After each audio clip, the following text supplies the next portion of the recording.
এতদিন আমরা দেখেছিলাম যে পাট চাষ করার পর যে পাটের যে আঁশ ছাড়ানোর জন্য চাষি ভাইয়েরা জমিতে নেমে ভীষণ পরিশ্রম করত। তারা হাত দিয়েই তারা পাটের যে আঁশ ছাড়াতো। কিন্তু এখন আর সেই পরিশ্রম করতে হবে না, চলে এসেছে অত্যাধুনিক এক মেশিন।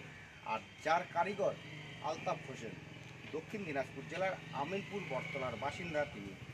তার বক্তব্য যে তিনি যে মেশিন বানিয়েছেন সেটি যদি পেটেন্ট হয় তাহলে সারা ভারতবর্ষে একটা দিগন্ত খুলে যাবে এবং তার এখান থেকে মেশিন আজ ভারতবর্ষে প্রত্যন্ত কোনায় কোনায় যাবে এবং চাষি ভাইয়েরা কিন্তু ভীষণভাবে উপকৃত হবে।